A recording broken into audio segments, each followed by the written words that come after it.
Hi friends, ಎಲ್ಲರಿಗೂ ಪೃಥ್ವಿ for ಚಾನಲ್ಗೆ ಸ್ವಾಗತ. ಫ್ರೆಂಡ್ಸ್, ಇವತ್ತು ನಾನು ಸಾಫ್ಟ್ ಆದ ಮೃದುವಾದ ಚಪಾತಿಯನ್ನು ಯಾವ ರೀತಿ ಮಾಡೋದು ಅಂತಂದೇಳಿ ತೋರಿಸ್ಕೊಡ್ತಾ ಇದ್ದೀನಿ ನೋಡಿ. ಅದಕ್ಕೆ ಗೋಧಿ ಹಿಟ್ಟನ್ನು ತೊಗೊಂಡಿದ್ದೀನಿ. ಇದನ್ನು ನಾನು ಗಿರಣಿಗೆ ಹಾಕ್ಸಿದಂಥ ಗೋಧಿ ಹಿಟ್ಟಿದ್ದು, ಗೋಧಿಯನ್ನು ಗಿರಣಿಗೆ ಹಾಕ್ಸಿರ್ತೀವಲ್ಲ ಆ ಗೋಧಿ ಹಿಟ್ಟು ತೊಗೊಂಡಿದ್ದೀನಿ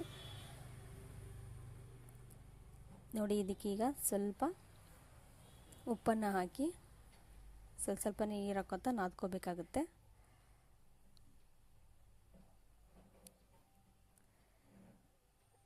ನೋಡಿ, ಸ್ವಲ್ಪನೇ ನೀರು ಹಾಕೋತಾ ಹಿಟ್ಟನ್ನು ಮೆತ್ತಗೆ ನಾದ್ಕೋಬೇಕು. ಹಾಗಂತೇಳಿ ಒಂದೇ ಸಲ ನೀರನ್ನು ಹಾಕಿದರೆ ಹಿಟ್ಟೆಲ್ಲ ನೀರಾಗಿಬಿಡುತ್ತೆ. ಅದಕ್ಕೋಸ್ಕರ ಸ್ವಲ್ಪನೇ ನೀರು ಹಾಕೋತಾ ನಾದ್ಕೊತಾ ಇದ್ದರೆ ಕರೆಕ್ಟಾಗಿ ಅದಕ್ಕೆ ಬರುತ್ತೆ ಹಿಟ್ಟು ನೋಡಿ. ಈಗ ಇನ್ನೂ ಸ್ವಲ್ಪ ನೀರು ಹಾಕ್ಕೊಂಡು ಚೆನ್ನಾಗಿ ನಾದ್ಕೋಬೇಕು. ಫ್ರೆಂಡ್ಸ್, ನೀವು ನನ್ನ ಚಾನಲ್ ಸಬ್ಸ್ಕ್ರೈಬ್ ಮಾಡ್ಕೊಂಡಿಲ್ಲ ಅಂದರೆ ಸಬ್ಸ್ಕ್ರೈಬ್ ಮಾಡ್ಕೊಳ್ಳಿ. ಒಳ್ಳೆ ಅಡುಗೆ ರೆಸಿಪಿಗಳು, ಟ್ರಾವೆಲಿಂಗ್ ವಿಡಿಯೋಗಳು, ಅದೇ ರೀತಿ ಹಬ್ಬ ಹರಿದಿನಗಳ ವಿಡಿಯೋಗಳನ್ನ ಅಪ್ಲೋಡ್ ಮಾಡ್ತಾ ಇರ್ತೀನಿ. ಸಪೋರ್ಟ್ ಮಾಡಿ, ಲೈಕ್ ಮಾಡಿ, ಶೇರ್ ಮಾಡಿ, ಕಮೆಂಟ್ ಮಾಡಿ ನೋಡಿ. ಈಗ ಇನ್ನು ಹಿಟ್ಟನ್ನು ಇನ್ನೂ ನಾದ್ಕೋಬೇಕಾಗತ್ತೆ ಸ್ವಲ್ಪ ನೀರು ಹಾಕಿ.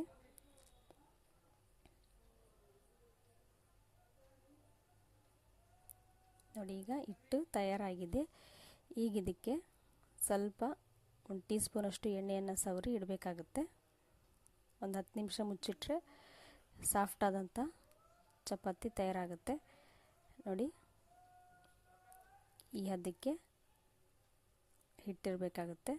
ಈಗ ಇದಕ್ಕೆ ಸ್ವಲ್ಪ ಕೈಗೆ ಎಣ್ಣೆಯನ್ನು ಸವರ್ಕೊಂಡು ಹಿಟ್ಟಿಗೆಲ್ಲ ಸವರಿ ಮುಚ್ಚಿಡಬೇಕು. ನೀವು ಈ ರೀತಿ ಚಪಾತಿ ಮಾಡಿಟ್ರೆ ಎಲ್ಲರೂ ಇಷ್ಟಪಡ್ತಾರೆ. ಮಕ್ಕಳಿಗೆ ತುಂಬಾ ಇಷ್ಟ ಆಗುತ್ತೆ, ದೊಡ್ಡವರು ಸಹ ಇಷ್ಟಪಡ್ತಾರೆ. ಚೆನ್ನಾಗಿರುತ್ತೆ ಚಪಾತಿ, ಸಾಫ್ಟಾಗಿ ಮೆತ್ತಗಿರುತ್ತೆ, ಒಳ್ಳೆ ಹೋಳಿಗೆ ಥರ ಇರುತ್ತೆ ಚಪಾತಿ ನೋಡಿ. ಈಗ ಇದನ್ನು ಇಷ್ಟು ಹಚ್ಚಿ ಒಂದು 10 ನಿಮಿಷ ಮುಚ್ಚಿಡ್ತಾ ಇದ್ದೀನಿ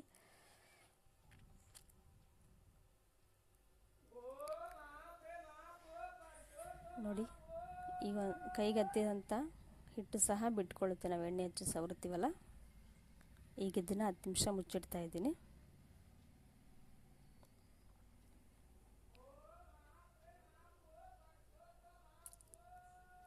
ನೋಡಿ. ಈಗ 10 ನಿಮಿಷ ಆಗಿದೆ. ಈಗ ಹಿಟ್ಟನ್ನು ಚೆನ್ನಾಗಿ ನಾದ್ಕೋಬೇಕು. ಚೆನ್ನಾಗಿ ನಾದ್ಕೊಂಡು ಉಳ್ಳೆಗಳನ್ನ ಮಾಡ್ಕೋಬೇಕಾಗತ್ತೆ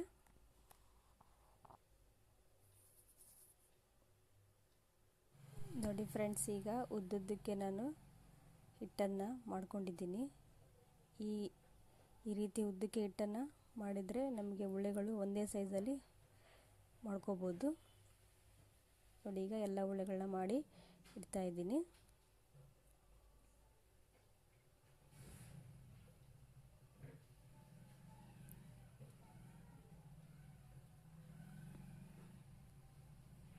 ನೋಡಿ, ಈಗ ಎಲ್ಲ ಉಳ್ಳೆಗಳನ್ನ ಮಾಡಿ ಇಟ್ಟಿದ್ದೀನಿ. ಈಗ ನಾವು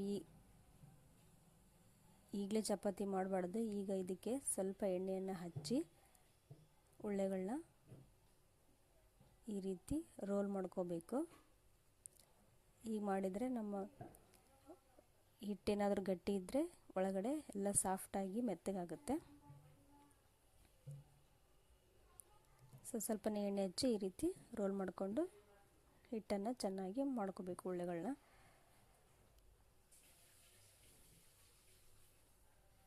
ನೋಡಿ. ಎಷ್ಟು ಸಾಫ್ಟಾಗಿದೆ ಹಿಟ್ಟು.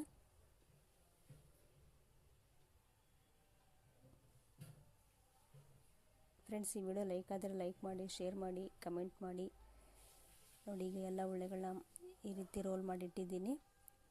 ಈಗ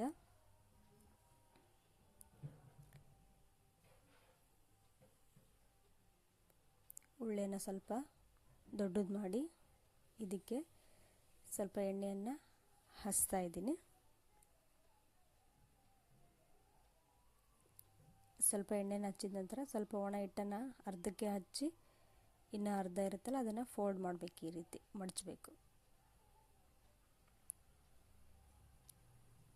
ಈ ರೀತಿ ಮಡಚಿ ಒಣ ಹಿಟ್ಟನ್ನು ಹಚ್ಚಿ ಚಪಾತಿಯನ್ನು ಲಟ್ಟಿಸ್ಕೋಬೇಕು.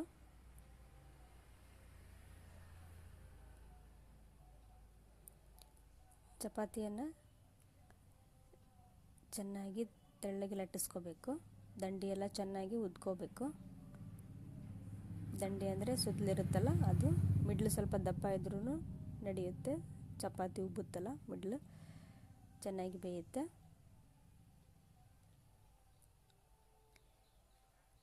ಈ ರೀತಿ ಚಪಾತಿ ಮಾಡಿಟ್ರೆ ನಾವು ಬೆಳಿಗ್ಗೆ ಮಾಡಿಟ್ಟಿದ್ದ ಚಪಾತಿ ರಾತ್ರಿ ಆದ್ರೂ ಮೆತ್ತಗೆ ಇರುತ್ತೆ ಚಪಾತಿ. ಎಲ್ಲರಿಗೂ ಇಷ್ಟ ಆಗುವಂಥ ಚಪಾತಿ, ಮೃದುವಾದ ಚಪಾತಿ ನೋಡಿ. ಈಗ ಲಟ್ಸಿದ್ದೀನಿ. ಈಗ ಇದಕ್ಕೆ ಸ್ವಲ್ಪ ಎಣ್ಣೆಯನ್ನು ಹಚ್ಚಿ ಬೇಯಿಸ್ಕೋಬೇಕು. ಇಲ್ಲಿ ಮೇಲೆ ಎಣ್ಣೆ ಹಚ್ತಾ ಇದ್ದೀನಿ.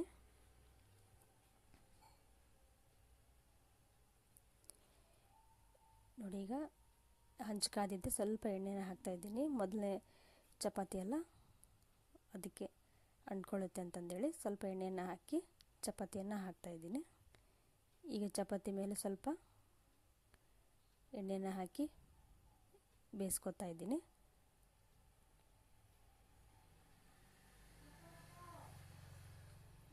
ನೋಡಿ ಈಗ ಎರಡು ಕಡೆಗೆ ಚೆನ್ನಾಗಿ ಬೇಯಿಸ್ಕೊಂಡ್ರೆ ಮೃದುವಾದ ಚಪಾತಿ ರೆಡಿ ಆಗ್ತಾ ಇದೆ.